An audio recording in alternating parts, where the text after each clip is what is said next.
Welcome in.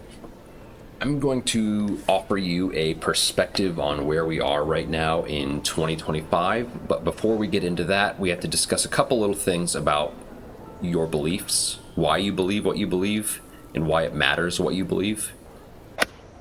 The only thing that you have to rely on is your own impressions of the world. That's not to say that you only rely on yourself. You rely on a lot of other people and a lot of other ideas. But all of those things you receive through your own impressions and your own choices, in a sense. And so even if you say, I am led by God or something of that nature, you still have that, you are led by your relationship with God. Isn't that right? That is still being mediated through you. It's what you experience as God. Or maybe it's what someone told you God is, or what someone told you you ought to think about God. The point here is that we have to recognize that no matter what we believe about the world, it's us who believes it. And we have to trust other people sometimes and distrust them other times. And that's good, that's important. But even that trust and distrust is coming from you. Okay. The first thing that we're going to discuss is a very broad, abstract kind of thing, but I won't take long. So polarity, two things that are seemingly in opposition in a zero-sum game with each other, like happiness and sadness, or even like good and bad, or even you can think about if you have a coin, it has a front and a back, and those are opposites.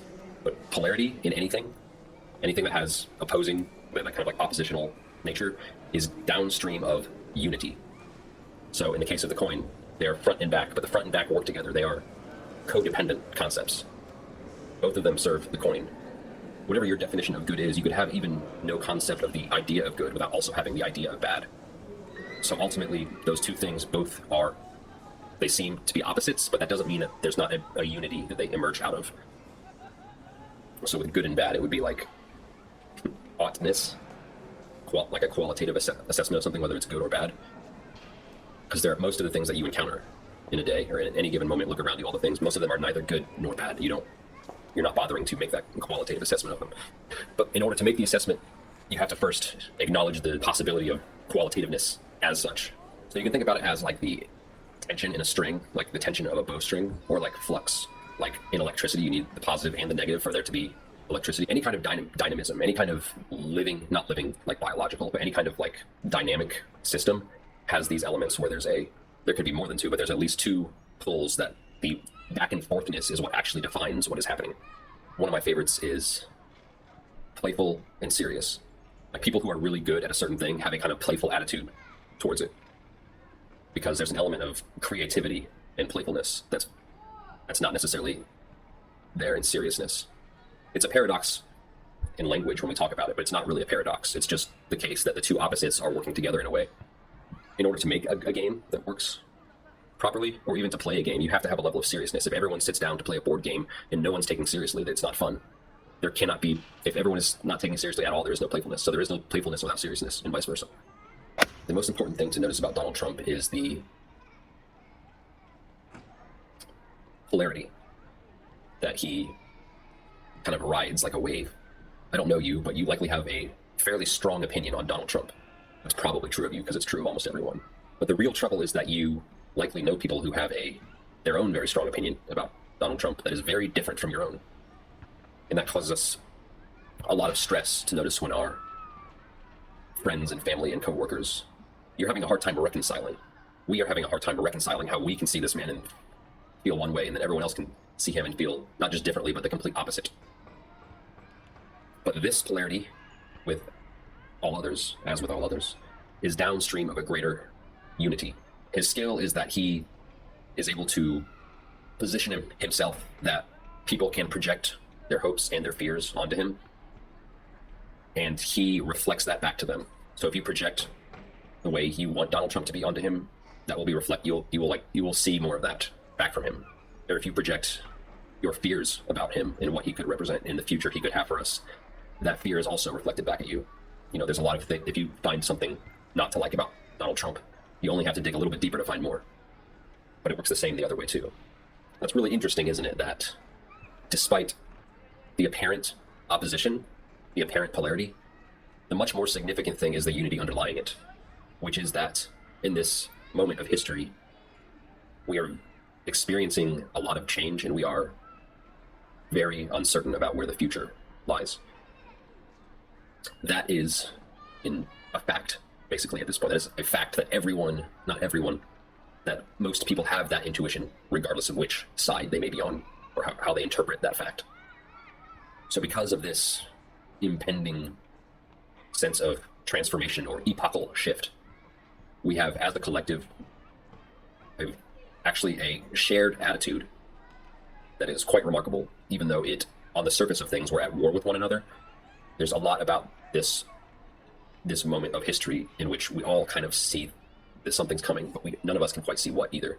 Trump, from either side, I'm going to try to keep it from either side, is the apparent dissolution of the old order.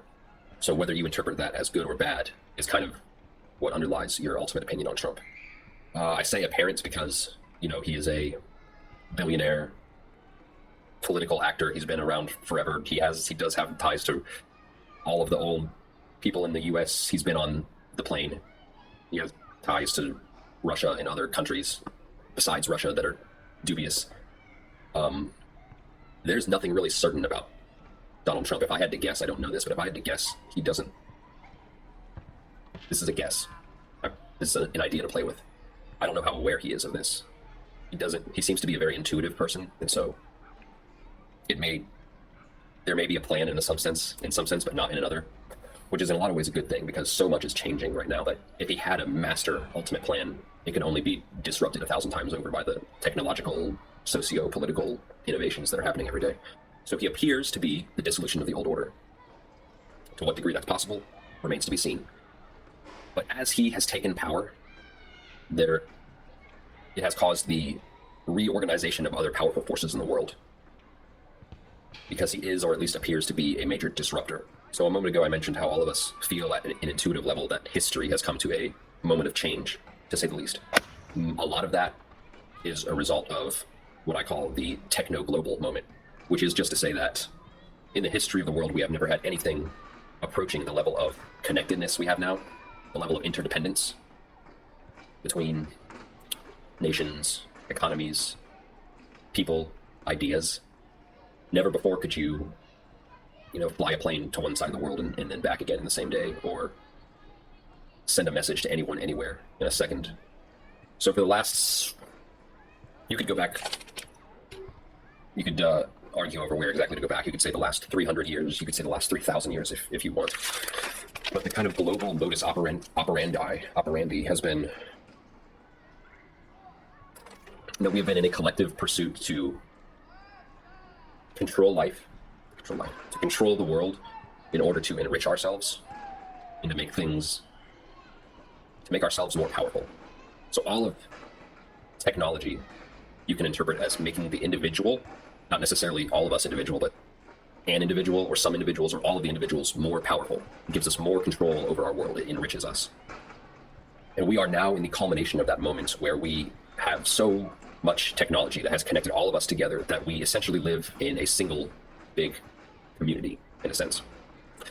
Of course, the irony is that most people are quite lonely as a result of that, and there actually kind of is no community anywhere. All community is being torn down in order to facilitate this technological era that we're in, and that we've been in for a while. So as Donald Trump has ascended to be the apparent dissolver of the old order, he has done so at a time where positions of power are much more influential and uncertain than they've ever been in the past. Everything is so centralized that being president of the United States, for example, and there's many other important entities involved in this, but being president of the United States means a lot more now than it has any other time, because power is so consolidated technologically, and the trend has been to consolidate that power more and more, higher and higher. The next step we take into the future is going to be a decisive one, even though there's still a few directions we could go. So the way that we're going to understand this right now is the way that this techno-global moment, from the perspective of two mythological frameworks or mythos.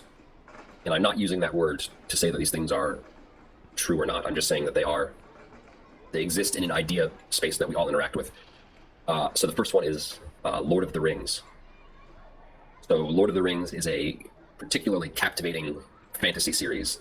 And what we have to say first is that that particularly captivating element is important here. People who like a lot of people find Lord of the Rings compelling, but a lot of the people who find Lord of the Rings compelling find it very compelling, specifically because it taps into this like cosmological, mythological thing that it like, when you read Lord of the Rings or watch the movies, it feels like it speaks directly into your mind. It like shows you things that were already there. And that's what like any good mythology does. That's kind of what religions do. So in Lord of the Rings, there happens to be a very good story, the main story that kind of speaks to our current moment, which is that the Dark Lord Sauron, of course, comes to power by bringing together the leadership, the kings of the three species of Middle-earth, men, dwarves, elves. The way he brings them all together into his service, under his power, is that he creates for them rings of power, because he's a skilled, that type of thing, ring power maker guy. He's a magical guy, so he creates for these people rings of power that give them more power. So he offers the leadership, the wisest among all the species of the world, rings that will make them more powerful. All of them except not knowing that he made another ring for himself secretly. This is the deception that allows him to control all of those kings. So by accepting the power that he offers them, they, not right away, but they doom themselves to being corrupted by him. So you can see how this speaks to our current moment, as we have AI, we have an internet information landscape that is connecting everyone in the world together. We have money that can be seemingly turned off and turned on by governments. We have surveillance that is far beyond anything we could have imagined 50 years ago. As all of that has now the opportunity to be consolidated together, the consolidation would be the equivalent of the One Ring. And we'll come back to that. I want to talk about another mythos that has a similar type story. So in the Christian church, there's this idea of Antichrist, which, if you've read your Bible, there's not actually a whole lot of information in there about Antichrist, but it's a compelling enough concept to have spawned a lot of lore, a lot of ideas in theology. And they don't necessarily converge in a way that's neat and tidy, but they do agree about a lot of things. And the general sense is that the Antichrist, because some people think it is like the prophecy of an individual person or a group of people, but it could just be like a category of ideas. So it's what they agree upon is that it is a grand form of deception that lures the world into denying Christ, who's the good guy in Christianity, and plunging the world into darkness. So that's quite a bit of overlap right there with the Sauron thing. Just to point out a second angle that people are kind of seeing the same thing, a grand deception that lures the world into, you can think about it as denying good, and then plunging the world into darkness, into consolidating power for itself. So from two very different angles, and the writer of Lord of the Rings, Tolkien, was a Christian, so they're not totally opposite, but they are a little different. From these two different angles, we see similar projections or prophecies about power and evil and the dangers of the future. I kind of covered this already. There are two primary reasons that eschatology, which is the study of the end times in theology and religion, and futurism are relevant. Most people understand intuitively that we are in a time of extreme change. I'll read this sentence because it's kind of good. In our collective pursuit to enrich ourselves and improve life, we have hyperconnected every part of the world into a single information network. Not a supply chain, but a supply mesh. This has created a viral transmission machine that has bound us together in the dark. And so we step into the future together as a species. And our next obvious step in efficiency and enrichment is into AI, where we can code our own reality in a way that is very mysterious and experimental. But keep in mind, too, that with the connectedness of everything, we are performing this experiment on ourselves at a global scale every moment of the day. It is widely believed that the implementation of AI will change how things work, change what is efficient in business and government and all that, software in particular. But we don't know, what we can't know is how the implementation, the changes brought about by the implementation will be like iterated upon. If AI begins to take hold in the world and to be causing changes, those changes are likely to accelerate because it will make changes to its own changes at the rate a computer works. Which if you've used ChatGPT or something, you can see how quickly it can spit out a 10-page document. So right now, if you want to understand the kinds of things that AI could do, try out AI, ask it some questions. You shouldn't be afraid of the technology. Well, you should be a little bit afraid of the technology. You shouldn't be so afraid of the technology that you are unwilling to use or understand it, because the more people use and understand it, the more likely we are to find the right answers to how to use it properly. Like, we might need you. I don't know if I connected those ideas very well. Power is consolidated, change is accelerating, and these kind of ideas of Sauron taking over the world, or Antichrist taking over the world, or the world being plunged into darkness or a lake of fire, these are pointing out to us that everything can go wrong. So the concern with the AI singularity is not that something could go wrong, but that everything could go wrong at once together. And you only need to look to science fiction for any kind of example of a dystopia that you can imagine, but you could also look to real-life examples we have in recent history of corruption causing power systems, whether they are private companies or governments, causing those systems to act badly, to not serve the people that they claim to serve. So in the case of AI, we can just look briefly at like two types of ways that it could go wrong, two types of eschatons. On the one hand, you could have an AI that fails to do as it's told in any number of ways. And for example, it could come up with its own telos, its own goals for itself and for us. And so whatever we tell it, whatever we program into it, gets disregarded at that point, and who knows what it would do with us if it had that level of control over us. Then on the other hand, you could imagine an AI which does exactly what we tell it to do, but we don't quite tell it what to do right. So to take an example that would seem kind of obvious, if we try to use AI to guide our civilization in a way that, for example, maximizes happiness, that could lead not to a utopia, but to a Earth filled with tiny boxes with little people in them with IVs in their veins 24 hours a day and VR goggles. And that's not something anyone wants, but something like that, you can see how it maybe would fit a bad goal of maximizing happiness, or a bad way of gaming that maximization out. And then on the other hand, you have, for example, Bitcoin, which is a technology that is the equivalent of destroying the ring. It's an example of a technology that is destroying the ring, wherein there no longer exists a place or a person who has the power to control money. That authority is no longer in a bank or a government. It's distributed amongst the whole network, so everyone holds the information equally. And the currency can't be devalued, etc., etc. But none of this can occur unless we have a kind of social binding, not necessarily globally, but within the different places on the globe.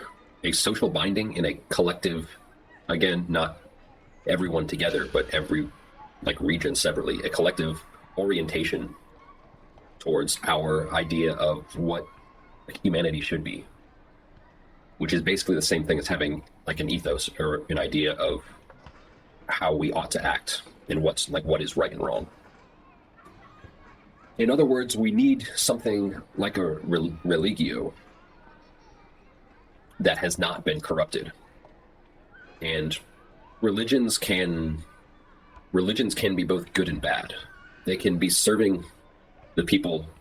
If you take the purpose of a religion to be to connect, to orient both the individual and the social whole in the direction of God, or the absolute. Oh, okay. If you take that to be the purpose of religion can serve that purpose, which is a good, and at the same time, in other ways, be serving other purposes, such as political power, and they always do. So I want to look at Christianity really quick. Let me just say up front that I can see clearly that the various Christian churches have within them elements that have remained Christian, that have remained focused on Christ, focused on the individual and the collective and the relationship and having a proper relationship with God through Christ. I'm not here to suggest that Christians are corrupted themselves. But I have to point out the uncomfortable reality that everything that we've discussed through the lens of Sauron's rings of power has happened many times over, including a particularly poignant example in the Christian church all the way back in 325 AD at the Council of Nicaea. Most Christians are familiar somewhat with the Council of Nicaea, but you'd have to probably be a pretty big theological nerd to know a lot about it. Because on the surface, it would seem not to be a particularly impactful meeting. But I'm going to claim here that it is the first major emergence of the phenomenon of Antichrist that we can identify in history, and that all subsequent corruption of the Christian churches that we can all see with our own eyes, you don't have to look very far, is a downstream consequence of the Council of Nicaea. So, the Council of Nicaea was called by not a bishop, but a political entity. Not just a political entity, the most powerful person in the world at the time it was called, the Emperor of the Roman Empire, Constantine, who called all of these bishops together from all across the Roman Empire, all of these leaders of Christian churches all across the Roman Empire. He brought them together, unified them, bound them, you could say. And the issue of the day was something that would seem on the surface to be theological nerdery. The question at the Council of Nicaea, and I'm not an expert in this, if you follow me to the end here, I'm going to explain why you don't really need to be an expert in theology to understand this. The issue of the day had to do with a particular bishop. I think he was called Arian or Aria, but he suggested that because Christ was born into the world through Mary, that it was at that moment that Christ entered the world, which on the surface seems like a pretty simple, straightforward claim. However, he was opposed and ultimately defeated in this council and forced to, what is it called when you have to take back? He had to do takesies backsies. He was not allowed to preach that doctrine any longer, because what prevailed was the idea that Christ existed in the world eternally, that he was present before Jesus came to earth, before he was born in human form as Jesus, the Son of God. And this is I'm not saying this is an important issue or a non-issue. I can see how this is an important issue for cosmology and theology. I don't particularly have a strong opinion one way or the other. I'm perfectly fine to say that Christ was in the world prior to Jesus being born. But all that is besides the point, because the theological debate here is not the point. The point is that the Council of Bishops were called together by a political entity, the Emperor Constantine. And why would an emperor call together the leaders of a religious sect that he oversees? It's for the same reason that Constantine converted to Christianity himself. It's the same reason that he wanted Christianity to be the official religion of the Roman Empire, because he sought to wield it as a political entity. He's an emperor, okay? So even if this guy, I don't know anything about the personal life of Constantine, but even if he was genuinely led to a belief in Christianity himself, you have to remain suspicious of that, because this is a guy he's emperor. He's politically motivated first and foremost. So even if that's happening at an unconscious level, it's happening. So when he brings together these bishops, and we start to notice the similarities between Sauron and the Rings of Power, bringing together the kings of Middle-earth and deceiving them, what this ultimately amounts to, saying that Christ was in the earth prior to being born, and that to say otherwise is heresy. What this amounts to is a unification at a large scale and a small subordination of the Christian church into a political entity to be wielded by power. So it might seem, and it might very well be, a rather trivial thing that all of these bishops agreed to this doctrine at the behest of the emperor. But that tiny little subsumption where the church allows itself to be enveloped by something slightly larger, where the focus of the church goes from Christ to Christ and something else. No matter how consequential it is in the moment, it is like the little rings of power. They are genuinely empowering for those who receive them to begin with, but over time they corrupt. So as soon as these bishops came together and assented to political power of the emperor, from that moment on, all of the corrupt history of Christianity, as it is tied in with the various seats of power across the centuries, the various wars, the various scandals, all of that is downstream of this moment where the church comes together, accepts the rings of power, and unifies itself for the purposes of a political entity. Because to the average person, the average spiritual seeker, to the average Christian, this question of Christ's finitude or infinitude is not particularly relevant. Again, I can see how it's an important theological issue to theology nerds, but there's a mismatch here between the grandiosity of the scale of the council, calling all of the bishops of the whole Roman Empire together, and the subject matter, which seems like such a tiny thing. And that's because it wasn't about making the Christian church better, obviously. It obviously was not about making the Christian church better for the people who attended it. It's not about seeking Christ, which is what the church claims to be about. It was about solidifying Christianity as a political entity. Because, of course, religions always exist as political entities, because by their very nature, they orient people collectively in a kind of unified direction. So they exist as political entities whether they set out to or not. And this is exactly why Lord of the Rings is relevant. It's why Sauron is relevant. It's why something so small as a magical ring is the perfect symbol for ultimate corruption. Because as soon as you see the political power of the church and how it could be used, as soon as you agree to that a little bit, you begin down the road to ultimate corruption. And ultimately, the Council of Nicaea, from which comes the Nicene Creed that you've likely heard of, because every single Christian church that I'm aware of, Eastern Orthodox, Catholic, Protestants, I'm sure there's some Protestants that have flown so far afield that they don't use it anymore, but every mainstream Christian church has its congregants say this creed, the creed that was written at the Council of Nicaea in service to the Holy Roman Emperor. That is Lord of the Rings. That's the exact same story, played out on a 2,000-year timescale. So in our world today, the force that we take to be the force of good, Christianity, has long been subverted to the will of things other than good.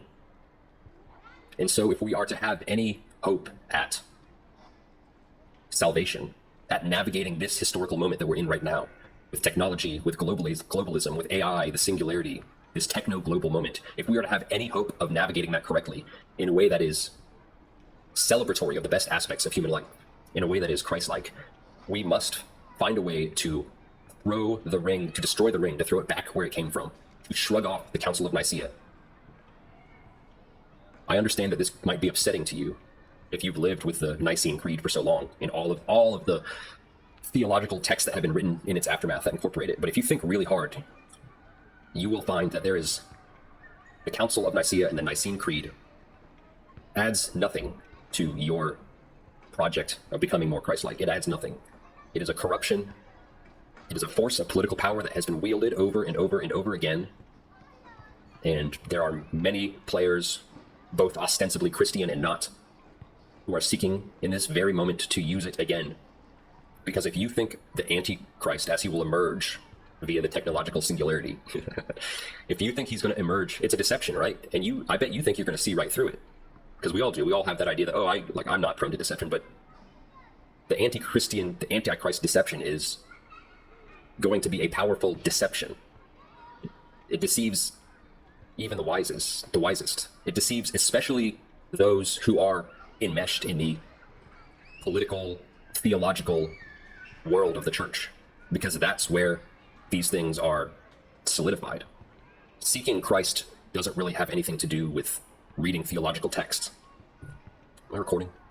Oh, good. Ultimately, I would contend that all of these churches, forget about the Council of Nicaea for a minute, all of these churches have missed the forest for the trees in a major way. If you hear the way they talk about divine authority, especially, it all becomes wrapped up. Christianity in all of its forms has this ugly property of being pathologically obsessed with the other sects of Christianity and why they are heretical, or they are demonic, or they are wrong. We are the true Christians, they are not. Every aspect of Christianity is caught up in that, because every aspect of Christianity has been co-opted, stolen, corrupted by the doctrine of absolute metaphysical truth claims that prop it up. And that is all present in the Council. That is essentially the same thing as what's happening at the Council of Nicaea.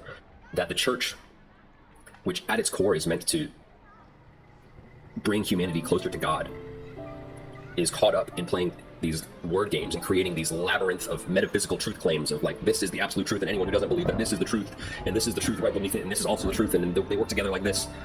all of that is missing the forest for the trees. You know, if you are studying the life of Christ, he has nothing to do with any of that stuff. But people will continue to get lost projecting that onto Christ. Like, read Christ the way a child listens to a fairy tale, and it becomes clear what the truth is and what the distortions are, and that the corruption is so deep that there must be a revolution.